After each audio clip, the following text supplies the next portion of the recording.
Hey everyone, welcome back to my YouTube channel Inspiration Batch. I am Amisa, aspirant of UGC NET and also BPSC TRD4। जैसे कि आप लोगों का बहुत ही question आ रहा था कि क्या आप स्टेट का फॉर्म फिल कर लिए हैं। तो देखिए, अभी तक मैं स्टेट का फॉर्म फिल नहीं की हूँ। अगर आप लोग कर लिए तो प्लीज़ मुझे कमेंट में ज़रूर बताइएगा कि किसने किसने फॉर्म फिल कर लिया है, क्योंकि इससे मुझे मोटिवेशन मिलती है कि अरे सारे लोग भर रही, मुझे भी फिल करना अभी बाकी है। और जिन लोगों का क्वेश्चन था कि आपका रिज़ल्ट आ चुका है, तो देखिए मेरा रिज़ल्ट और सर्टिफिकेट दोनों एक साथ ही आया है। वो जो एक ऑनलाइन दिखा था वो आया है, और मुझे हार्ड कॉपी लेने के लिए मेरे कॉलेज में जाना पड़ेगा, जो कि मैं अभी नहीं जाऊंगी, और मुझे लगता है कि मैं स्टेट का एग्जामिनेशन देने के बाद ही जाऊंगी। तो अभी मेरे पास ऑनलाइन सब कुछ है, अवेलेबल है। और जहाँ तक लोग पूछ रहे थे कि आप स्टेट का बुक कौन सा यूज़ करती है, तो देखिए मैं पेपर 1 का भी जब पिछले साल में एग्जामिनेशन दी थी, तो मैं कोई भी बुक स्पेशली फॉर स्टेट के लिए वाली मैं प्रैक्टिस सेट ही यूज़ करती हूँ, और मैं पेपर 2 के लिए भी प्रैक्टिस सेट ही लूँगी। मैं मार्केट में गई थी, लेकिन मार्केट में अभी कुछ भी अवेलेबल नहीं है, तो 2-3 दिनों उन्होंने बोला कि वेट करने को। तो आई थिंक मंडे या ट्यूसडे को मैं जाऊँगी फिट लेने, तो मैं खरीद लूँगी। और मैं ओनली प्रैक्टिस सेट ही खरीदूँगी, उसके अलावा मैं कोई भी स्पेशली बुक नहीं खरीदूँगी, क्योंकि स्टेट में आप मार्क्स के पीछे मत भागो। मैं यही कहूँगी, मार्क्स के पीछे भागना है तो बीपीएससी TRD4 के मार्क्स के पीछे भागिए, क्योंकि स्टेट में ओनली आपको 60 नंबर ही चाहिए। फीमेल है, मेल है तो उनको 75 मार्क्स चाहिए। अगर बहुत सारे बोलते हैं कि जनरल से 60 कैसे, तो देखिए सारी फीमेल्स के लिए मुझे जहाँ तक पता है 60 मार्क्स से चाहिए। तो आपको लगता है कि 60 मार्क्स ऐसा नहीं होगा, तो आप 65 या 70 टारगेट कीजिए। इससे ज़्यादा अगर आप टारगेट करना चाहते हैं तो ये आपकी मर्जी है। मैंने भी पिछले बार पेपर 1 में टारगेट किया था। मेरा टारगेट था कि मुझे 120 प्लस आए, लेकिन मुझे 159 आए, तो लगभग ठीक है। मैंने उतना सोचा भी था। और मुझे उतने बहुत मार्क्स कैसे आए, बहुत सारे लोगों का एक क्वेश्चन ज़रूर रहता है। तो देखिए मैं क्या की थी कि मैं 65 वो मॉक टेस्ट दी थी। प्रैक्टिस सेट में एक बुक को 2 to 3 टाइम्स की थी। और उसके बाद मैं दीप्ति मैम की सारी क्लासेस देखी थी, जितने भी महामैराथन सर के जैसे यूट्यूब पर मैंने लिखा कि स्टेट इंग्लिश महामैराथन क्लासेस, तो जितने सर का आया तो मैं मैक्सिमम सर का वीडियो देख ली, मैम का वीडियो देख लिए। फिर मैं उसी में विनोद शर्मा सर पे पढ़ी थी। उससे 4 से 5 ही क्लास की, उससे उनका ज़्यादा क्लास नहीं की थी। ज़्यादा मैं क्लास अगर करती हुई तो दीप्ति मैम का करती हूँ, ठीक है। तो अभी भी मैं दीप्ति मैम से ही क्लास कर रही हूँ। उनके जितने सारे महामैराथन क्लासेस हो रहे हैं वो भी कर रही हूँ, जो कि पिछले साल की है। तो इस तरह मैं दीप्ति मैम से ही पढ़ रही हूँ, और उनसे भी मैं पेपर 2 में अभी भी मैं पढ़ूंगी, और लास्ट तक मैं उन्हीं से पढ़ूंगी। और प्रैक्टिस सेट की बात आती है तो मैं प्रैक्टिस सेट खरीदूँगी, और उसे मैं 2 to 3 टाइम्स बनाऊँगी, और टेक्स्ट बुक से मैं मॉक टेस्ट दूँगी। बहुत सारे लोग बोल रहे हैं कि पेपर 2 का जो है टेक्स्ट बुक पे मॉक टेस्ट नहीं है। मैंने अभी तक देखा नहीं है, लेकिन पिछली बार मैंने देखा था तो मुझे मिला था। इस बार अभी लॉगिन नहीं है, तो इसलिए मैं नहीं देख पाई थी। मैं कोशिश की थी कि देख लो, लेकिन लॉगआउट है, तो ड्यू टू सम रीज़न उससे मैं लॉगिन नहीं कर पाई, क्योंकि OTP नहीं आएगी मेरे पर, नंबर रिचार्ज नहीं है वो वाली, तो इसीलिए। और उसके बाद जितना हो सके, मैं आपको अगर एक सजेशन दूँ तो मैं इतना ही कहूँगी कि आप जितना से जितना हो सके उतना आप प्रैक्टिस सेट कीजिए, मॉक टेस्ट दीजिए, PYQs दीजिए, इनफ एंड क्लासेस कीजिए। किसी भी 1 या 2 टीचर का, ज़्यादा टीचर्स के पीछे मत भागिए। सारे टीचर्स लगभग एक टाइप के ही क्वेश्चन पढ़ाते हैं। अगर आप थोड़ा इधर थोड़ा उधर देखिएगा, कोई भी हो, एक दूसरे का हेल्प लेते हैं ये, तो आप कोशिश कीजिए 2 टीचर्स के ही पढ़िए, और जो टीचर्स आपको ज़्यादा अच्छे लगते हैं उनसे पढ़िए, क्योंकि उनसे पढ़ने से क्या होता है ना कि चीज़ें आपको समझ में आएगी। बहुत सारे बच्चे क्या करते हैं कि उसका सुनते वो इससे पढ़ रहा है, वो इससे पढ़ रहा है, तो उनसे पढ़ना स्टार्ट कर देते हैं। और किसी भी टीचर्स को समझने के लिए, वो टीचर्स हो या स्टूडेंट हो, सबको एक ही टाइम लगता है। 2 से 3 दिन उन्हें समझने में ही टाइम वेस्ट हो जाता है। तो प्लीज़ अभी कोई भी न्यू टीचर्स का आप ये मत कीजिएगा, क्या कहते हैं कि एग्जामिन की वो टीचर कैसा पढ़ाते हैं कैसा नहीं पढ़ाते। आपको जो टीचर बेस्ट लगते हैं आप उनसे पढ़िए, चाहे वो दीप्ति मैम हो, चाहे वो विनोद शर्मा सर हो, चाहे वो निधि मैम हो, या SK भारती सर हो, कोई भी हो, या टीचिंग परीक्षा के सर हो, किसी से भी आप पढ़ रहे हो तो आप उन्हीं से पढ़िए। किसी भी अदर लोगों के पीछे मत भागिए, वो किससे पढ़े नहीं से पढ़े, आप उनसे पढ़िए। और जितना हो सके प्रैक्टिस सेट कीजिए। प्रैक्टिस सेट को आप, क्योंकि प्रैक्टिस सेट में PYQs क्वेश्चन ज़्यादा रहते हैं, एंड PYQs क्वेश्चन रिपीटेड होते हैं स्टेट में बार बार। पिछली बार तो मैंने देखा था कि 2 से 3 क्वेश्चन ही रिपीट हुए थे पेपर 1 में, लेकिन कुछ भी 2-3 क्वेश्चन ही है तो है ना, वो 100 मार्क्स में वो तो आपको ऐड होते हैं ना।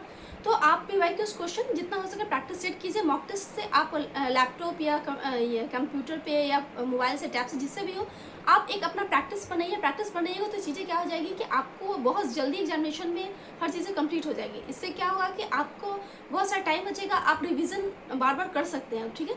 तो ये सारी चीज़ें आप अगर कीजिएगा तो स्टेट क्वालिफाई हो जाएगा। और मैं आपको कहती हूँ कि मार्क्स के पीछे मत भागिए, मैं फिर भी कर रही हूँ। आपको भागना ही है तो अभी BPCTRD4 का टारगेट कीजिए और उसके पीछे भागिए, क्योंकि स्टेट में आपको बहुत ही कम मार्क्स चाहिए एंड थोड़ा बहुत आपको मेहनत करनी पड़ेगी, ज़्यादा नहीं। तो बस इतना ही कीजिए। और स्टडी ब्लॉग की बात है तो स्टडी ब्लॉग मेरी आज से अपलोड होना स्टार्ट हो जाएगी, क्योंकि मेरी स्टडी ब्लॉग बन चुकी है। और मेरी जैसे मैं जो कल पढ़ी हूँ वो आज मेरी वीडियो पोस्ट होगी, तो इस तरह मेरी वीडियो पोस्ट होगी। और मेरी वीडियो रात में ही पोस्ट होगी, क्योंकि रात में ही व्यूअर्स मेरे ज़्यादा एक्टिव रहते हैं, तो मैं रात में ही पोस्ट करती हूँ हमेशा से। और जहाँ तक बात आती है कि लोगों ने पूछा था कि आप BPCTRD4 के GK GS के लिए, तो देखिए GK GS के लिए मैं टीचिंग परीक्षा का क्लास लूँगी, जिसमें से आई थिंक 999 की 700 पढ़ रहे हैं, तो दोनों मैं क्लासेस लूँगी, इंग्लिश का भी मैं क्लासेस लूँगी। क्योंकि अगर मुझे ऐसा लगता है एग्जामिनेशन देने के बाद कि पेपर 2 मेरा क्वालिफाई होगा, तो क्योंकि पेपर 2 मुझे पढ़ने के लिए लेना पड़ेगा कहीं ना कहीं, उससे मेरे UGC नेट में कुछ हेल्प मिल जाएगी। तो यही है वो नोट्स, सॉरी, ओके। बिहार दरोगा BPSC, अगर आपको दिख रही होगी तो, शायद नहीं दिख रही है मेरे ख्याल से, ठीक है। तो यही है, इतनी सारी ये PDF ही है, तो मैं यही याद करती हूँ। और इसी से मैं AEDO के एग्जामिनेशन में दी थी। जैसे कि आप लोग कुछ टिक मार्क्स देख सकते हैं कि मैं यहाँ तक पढ़ी थी, तो इसमें बहुत सारे क्वेश्चंस टकरा गए थे, तो इसलिए मुझे ऐसा लगता है कि ये मैं पढ़ूंगी तो ज़्यादा सही रहेगा। और क्योंकि मैं BPSC का भी फॉर्म फिल की हुई हूँ, तो सोचिए GK GS पढ़ लूँ, क्योंकि उसका भी एग्जामिनेशन का डेट तो आ ही चुका है ना अक्टूबर में, तो मैं इसलिए पढ़ रही हूँ। और कुछ मैं नहीं कहूँगी कि आप कीजिए। और बहुत सारे लोग ये पूछ रहे हैं कि आप किस चीज़ का प्रिपरेशन करेंगे, क्या करेंगी, तो देखिए मैं तीनों चीज़ का प्रिपरेशन करूँगी। तीनों चीज़ का कहने का मतलब है कि मैं स्टेट को 2 से 3 घंटे ही दूँगी दिन भर में। और उसके बाद क्योंकि UGC नेट का एग्जामिनेशन 9 सितंबर को री एग्ज़ाम होने वाली है, सारे सर लोग का ही चोचला है।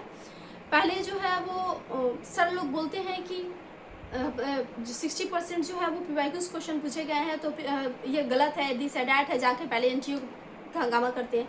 फिर अब जब री एग्जामिनेशन का आ गया तो फिर हंगामा कर रहे हैं। हाँ, ये इंडिया की गलत बात है कि आपको री एग्जामिनेशन आपको 15 डेज़ 20 डेज़ के अंदर ही करवानी चाहिए, विदिन 1 मंथ करवा लेते हैं। लेकिन बहुत टाइम लैप्स हो रहे हैं कि 9 सितंबर को करवाएंगे, उसके बाद वो रिजल्ट देंगे, उससे कुछ दिन बाद वो फिर से एग्जामिनेशन का फॉर्म निकाल देंगे। तो इस तरह ये गलत है। लेकिन सारी चीज़ तो आप ही लोग कर रहे हैं, आप लोग ना वैसे डिमांड रखते हैं, नहीं होता। बहुत सारे बच्चे जो PYQs क्वेश्चन से खुश थे, उन्हें भी दुख हो रहा है, पता ही नहीं चला कि क्या है, वही प्रिपरेशन करे या छोड़े, फिर से जाकर वो लोग री एग्ज़ाम ख़त्म करने की बात कर रहे हैं। तो चीज़ें समझ में नहीं आ रही, तो उसके भी चीज़ें प्रिपरेशन करनी ही पड़ेगी। ये देखने से बेहतर कि टीचर्स क्या कर रहे हैं, NTA एग्ज़ाम लेगी या नहीं लेगी, पढ़ने से तो कुछ खराबी जाएगी नहीं, तो मैं उसकी भी प्रिपरेशन करूँगी।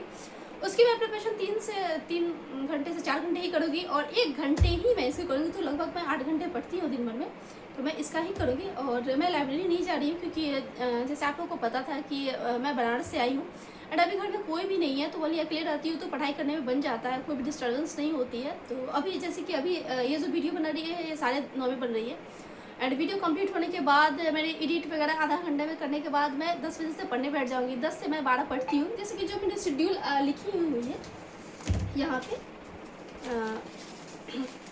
जो लोग पूछते हैं तो मैं पहले से लिखी रहती है, एंड मेरी आदत है कि मैं लिखी रहती हूँ, उस हिसाब से ही मैं पढ़ती हूँ। तो जैसे कि स्टेट पेपर 2 आप देख सकते हैं, चीज़ें आपको अगर दिखेगी तो। और फिर मुझे क्योंकि 12 बजे तक पढ़ने के बाद मैं 1 घंटे में कोई भी वीडियो देख लेती हूँ या कुछ भी देख लेती हूँ, क्योंकि मुझे वीडियो एडिट भी करनी पड़ती है, तो टाइम्स मेरे ज़्यादा लैप्स होते हैं। और उसके बाद मैं शाम में जो पढ़ लेती हूँ 5 से 8 बजे तक। इसके बीच में मैं आधे घंटे उठती हूँ, क्योंकि मेरे पापा आते हैं, तो फिर थोड़ा बहुत पापा को नाश्ता वगैरह दो, तो इससे मेरा टाइम वेस्ट हो जाती है। और रात में मैं 11:30 से 12:30 तक पढ़ती हूँ। तो इस तरह मैं अभी तो ज़्यादा घंटे नहीं, 6 से 7 घंटे का ही मैं रूटीन बनाई हूँ, लेकिन इसके बीच बीच में मैं वीडियो देखती रहती हूँ, तो वो सब मैं नहीं ऐड कर पाई हूँ। और मॉर्निंग में बात है तो मैं मॉर्निंग में नहीं पढ़ पाती हूँ, क्योंकि मेरे पापा रहते हैं एंड उन्हें स्कूल जानी पड़ती है, तो बहुत सारी चीज़ें हो जाती है, तो इसीलिए मैं नहीं कर पाती।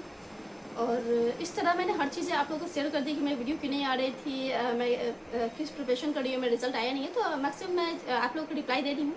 और अब मेरा स्टडी टाइम में स्टार्ट हो गया, एंड जिन्होंने मुझे कहा था कि आप टाइमर ले लो, देखो भाई मैं टाइमर ली थी, लेकिन मेरा टाइमर ख़राब हो गया एंड मैंने इसे यूज़ भी नहीं किया। पता नहीं मैं क्या करूँ, मुझे समझ में ही नहीं आ रहा, अजीब ही इसका एक्सप्लेन कर रहा है, तो बता नहीं सकती कि अब फिर से मैं दूसरी बार टाइमर लूँगी तो आप लोग को दिखाऊंगी टाइमर के अकॉर्डिंग स्टडी करना, ठीक है। नहीं तो मैं कोशिश करूँगी कि मोबाइल में ही मैं टाइमर दिखा दूँ। तो इस तरह मेरी वीडियो ख़त्म होती है क्योंकि मेरे स्टडी करने का टाइम हो गया है एंड मुझे अभी टू डू लिस्ट प्रिपेयर करना पड़ेगा, तो इसीलिए तो मिलते हैं नेक्स्ट वीडियो में अपने स्टडी ब्लॉग में आज शाम में। तब तक के लिए bye and take care and अपनी प्रिपरेशन जारी रखिए। ये मत सोचिए कि एग्जामिनेशन होगी या नहीं होगी, आप प्रिपरेशन करते रहो, ओके।